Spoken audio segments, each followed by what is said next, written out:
Hello, everyone. Welcome back to another episode of English Over Tea, Listen and Speak. I'm Anna, and as always, I'm joined by my wonderful co-host, Dan. How's your tea today, Dan? Oh, it's great, Anna. A bit of Earl Grey to keep the brain moving. But honestly, just thinking about today's topic is making me a little bit, sweaty. We're talking about job interviews, right? We are, and don't worry, that interview sweat is a totally normal thing, but we're here to make it less scary. You know, before we started, I was thinking about my very first interview. I was so nervous that when they asked me where I saw myself in 5 years, I actually said, hopefully on a beach in Hawaii. No way. Did you really? I did. I mean, it was the truth, but yeah, not exactly what they were looking for. The manager just kind of blinked at me. It was so awkward. Well, at least you didn't do what I did. I once spent 5 minutes talking about my cat, Mittens, when they asked me to tell them about myself. I told them she was great at catching mice, and the interviewer just wrote something down and didn't look up for the rest of the meeting. Oh no, Dan, that's a classic mistake. And that's actually the first thing we're going to dive into today. That famous, or maybe infamous, opening, "Tell me about yourself." Right. It sounds so easy, like, hey, talk about your life. But in an interview, it's a bit of a trap, isn't it? Exactly. It's not an invitation to talk about mittens or your favorite pizza topping. You have to keep it focused on your work life. You want to talk about your experience, your skills, and why you're a good fit for the role. So, instead of saying, I love cats, I should say something like, I've been working as a marketing assistant for 3 years, and I've led several social media campaigns. Perfect. Keep it short, clear, and professional. You can mention your education too, especially if you're a recent graduate. Like if you just finished school, you could say, I recently graduated with a degree in computer science, and I'm really into programming. That makes sense. It's like a highlight reel of your professional life. Oh, speaking of work life, I saw a phrase in one of our prep notes, off the ground, like the company was just getting off the ground. What does that actually mean? That's a great multi-word phrase to know. Off the ground means to start a project, business, or idea and make it successful or functional. Ah, okay. So we had a lot of trouble getting the new website off the ground because of technical issues. Exactly. You might hear someone say they worked at a startup that was just getting off the ground, which means they were there at the very beginning when everything was new and maybe a bit messy. Startups are crazy like that. In the sources we were looking at, a candidate named Emily mentioned she wore a lot of hats because her company was just getting off the ground. Yes, and wearing a lot of hats is another fun one. It means you had many different responsibilities or roles in one job. But back to the interview itself, the very first thing that happens isn't actually a question. It's the first impression. Oh, right. Before you even sit down, you have to arrive early, right? Definitely. Don't be late. And when you walk in, be polite.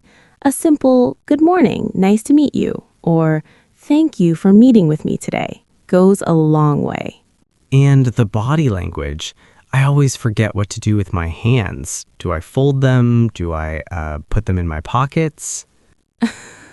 Please don't put them in your pockets.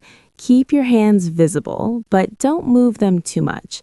And whatever you do, don't cross your arms. It can make you look defensive or unfriendly. Right, right. Lean forward a little bit to show you're interested. And eye contact. Yes, but don't stare. That's just creepy. Be natural. Smile when it feels right. It shows you're friendly and positive. It's a lot to remember, isn't it? Arrive early, dress well, smile, don't talk about cats.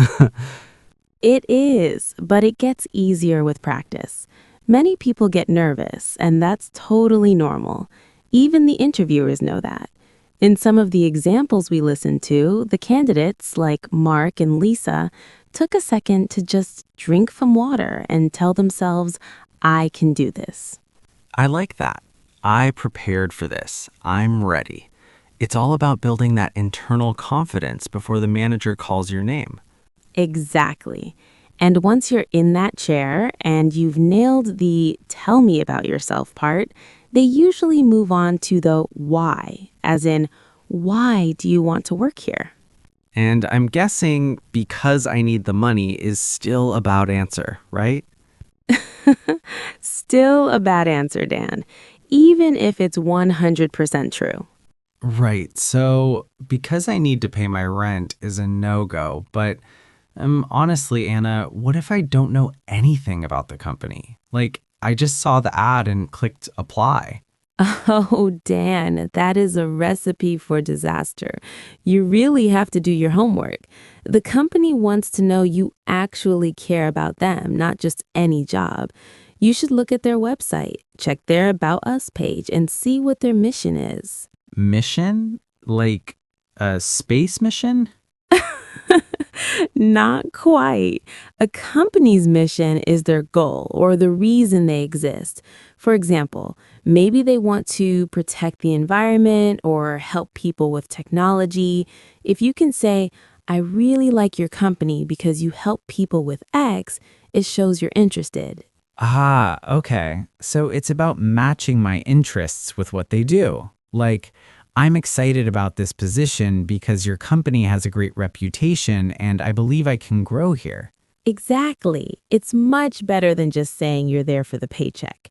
And speaking of growing, many people ask about this when they're ready to take the leap. Take the leap. That sounds like something you do at a swimming pool. Yeah, it does.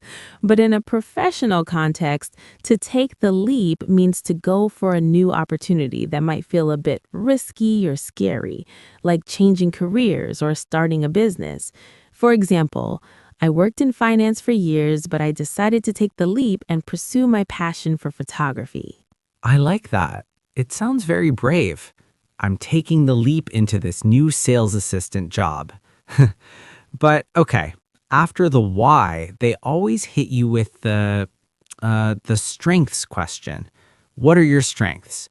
I always want to say I'm really good at Mario Kart, but I'm guessing that won't help. Only if you're applying to be a professional racer. For a normal job, you want to focus on work strengths. Think about qualities like being organized, a good communicator, or a team player. Wait, let's break down team player. I hear that one all the time. A team player is someone who works well with other people and enjoys collaborating to achieve a goal. In an interview, you could say, I'm a good team player because I enjoy helping my coworkers and I believe we achieve more together. Okay, so I'm a team player, I'm responsible, and I always finish my work on time. That sounds pretty solid. But then they ask the one I hate, the weakness question. It feels like a trap. If I say I'm lazy, I don't get the job. If I say I have no weaknesses, I look like a liar. It is definitely tricky. The secret is to be honest but positive. You want to pick something real but small and then explain how you're working to improve it. So I shouldn't say I'm a perfectionist and hope they think that's a secret strength. Actually, a lot of people use that one, but you have to explain the downside. You could say, sometimes I work a bit slowly because I want everything to be perfect, but I'm learning to trust my first draft more so I can work faster. Oh, I see. It shows you are self aware. You know what your problem is and you're taking action to fix it. Like, I used to be shy, but I've joined a public speaking group to practice. Exactly. That shows growth mindset, which employers love. They want someone who can learn from their mistakes. You might even mention a time you had to double check your work because of a past error. Double check. That's just checking twice, right? Precisely. To double check means to verify or examine something again to make sure it is correct or safe. You might say, I always double check my reports now because I once made a small mistake with a deadline. That's a good way to turn a failure into a strength. I remember in one of those interview simulations we were studying, a candidate named Emily talked about how she sent an email with the wrong time for an event. She felt terrible, but she used it to create a new checklist system for herself. Yes, that's a perfect example of handling the tell me about a challenge or failure question. Don't just talk about the mistake, talk about the lesson learned. It shows you're responsible and you won't make the same mistake twice. It's funny how a bad story can actually be a good answer if you frame it right. It really is. It's all about the pacing of your story. Start with the problem, move to your action, and end with a positive result. Pacing. That's like the speed of the story? Yeah, the flow or speed at which the events happen. You don't want to spend 20 minutes talking about the problem and only 10 seconds on the solution. Keep the emotional pacing balanced so you sound calm even when talking about stress. Calm, like taking a deep breath before answering. Definitely. If you need a second, you can even say, that's a good question. Let me think for a moment. It makes you sound thoughtful, not slow. I'll have to remember that for when they ask me about my 5-year plan. I usually just think about what I'm having for lunch. Well, as long as your 5-year plan involves more than just a sandwich, you'll be fine. Exactly. Because I need to pay my bills is probably the most honest answer in the world, but in an interview, we have to dress it up a little bit. Right, right. It's all about the professional sparkle. But okay, let's talk about the scary stuff. What happens when things get intense? You know, the how do you handle pressure question. I usually just drink a lot of coffee and hope for the best. Well, coffee helps, but they want to hear about your strategy. A great way to answer is to show you don't panic.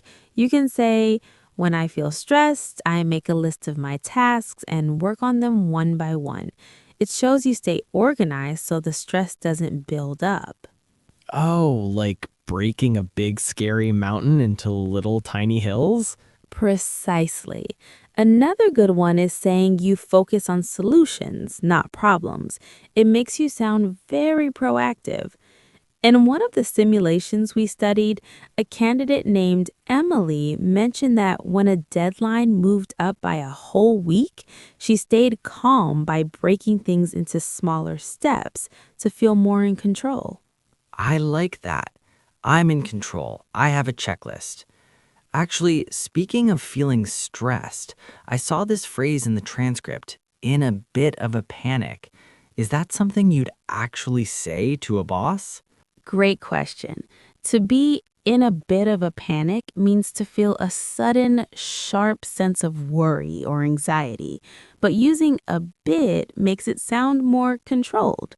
You might use it in a stressful moment at work to show urgency without sounding like you've completely lost your mind. For example, I'm in a bit of a panic because I can't find the presentation. Can you help me? Ah, okay, so it's like I'm stressed, but I'm still standing. It's much better than just screaming, help. Exactly. And it leads nicely into how you manage your workload.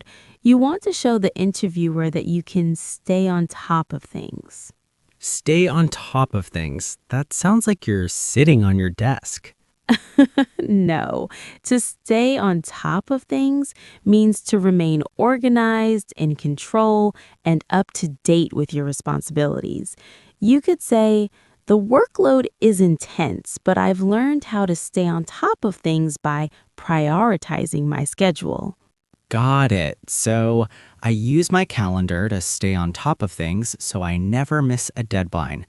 That's a good green flag for an employer. Definitely. Now, what about when you don't have the answer? Like they ask you a question and your brain just goes blank.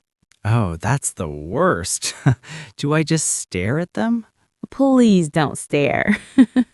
If you don't understand the question, it's perfectly okay and actually better to ask for clarification. You can say, "Could you repeat that, please?" Or, "Can you explain what you mean?" It's much better than giving a wrong answer because you guessed. That's a relief. I always thought asking them to repeat it made me look, like I wasn't listening. Not at all. It shows you're careful. There was an example where someone misunderstood a question about strategy. Instead of panicking when they realized they were off track, they just paused and said, "Oh, I see what you mean now. You're asking for my opinion on it." It showed they were listening and could course correct gracefully. Course correct. I like that. It sounds like steering a ship. But what if they ask about a conflict? Like, tell me about a time you disagreed with a coworker. I don't want to sound like a troublemaker. That's a classic behavioral question. They want to see your people skills. The key is to show that you are respectful. You could say, "If someone disagrees with my idea, I don't take it personally. I ask them to explain why so I can learn their perspective." So it's not about winning the argument, it's about finding the best solution for the team. Exactly. Use the word collaborate or say you look for common ground. It shows you're a professional who cares about the goal more than your ego. Okay, I think I'm getting the hang of this. But wait, I have one more phrase for you. Get back to you. I hear that in offices all the time. Oh, that is a must know. To get back to you means to respond to someone at a later time, usually because you need to find more information first. So if a manager asks me a tough question and I need to check my notes, I can say, I'm not sure about that detail right now, but I'll check and I'll get back to you as soon as possible. Perfect usage, Dan. It sounds much more professional than saying, "I don't know." It shows you're responsible and will follow up. Nice. I'm going to use that next time someone asks me what I'm doing for dinner. I'll get back to you on those tacos, Anna. Deal. But before we get to tacos, we need to talk about the end of the interview. You know, when they ask, "Do you have any questions for us?" Oh, I usually just say, no, you covered everything and run out the door as fast as I can. No, Dan, that's a huge missed opportunity. Really? Why? I thought they'd be happy to finish early. Not quite. It's actually another way to show how interested you are. But we should probably save the closing magic for our next segment. So, Anna, I have to admit, by the time the interviewer asks, do you have any questions for us? I'm usually just ready to bolt for the door. I feel like I've already run a marathon. I totally get that. Your brain is tired from all that English practice. But honestly, saying no, I'm good it's like finishing a race and then forgetting to cross the finish line. A bit dramatic, isn't it? But okay, why is it so important? Because it shows you're actually interested in the life of the company, not just the job title. If you ask something like, "What does a typical day look like in this role?" It shows you're already imagining yourself doing the work. Oh, I see. It's like saying, hey, I'm serious about this. What about asking about the team?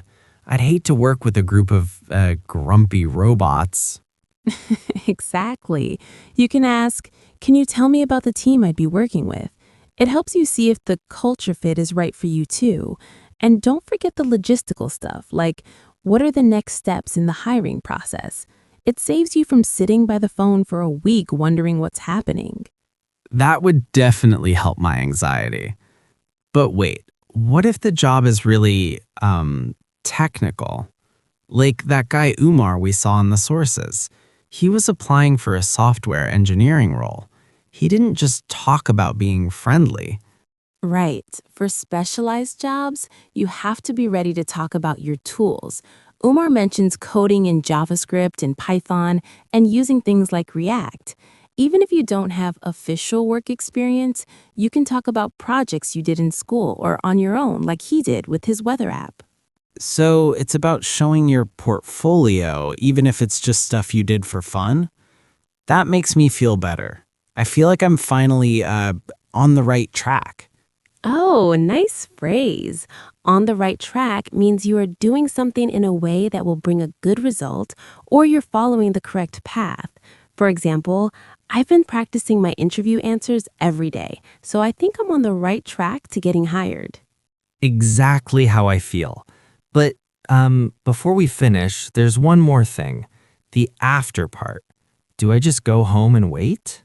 No, you should definitely send a follow-up. A thank you email within 24 hours is a huge green flag. Keep it short. Thank you for meeting with me. I really enjoyed learning about the team. It shows you're professional and, well, polite. Man, I wish I knew this years ago. I once waited 2 weeks to call a manager back because I thought I should play hard to get.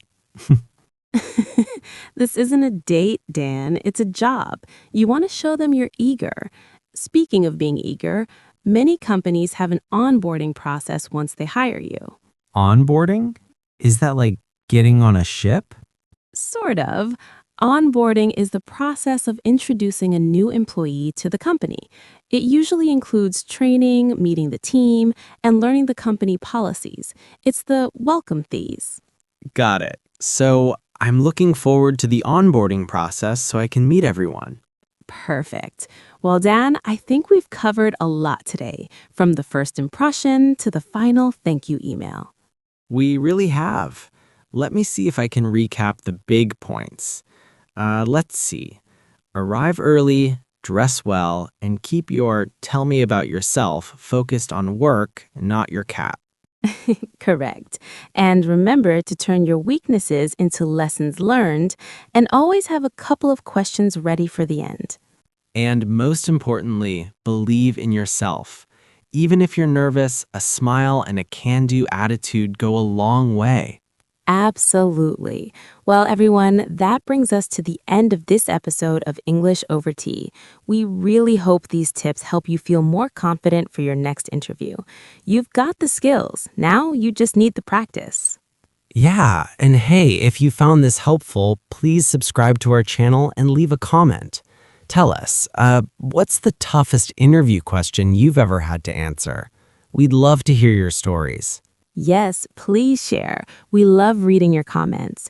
Thank you for listening. Keep practicing, and we'll see you in the next episode. Bye, everyone. Good luck out there. You're going to do great. I hope so. Now, about those tacos.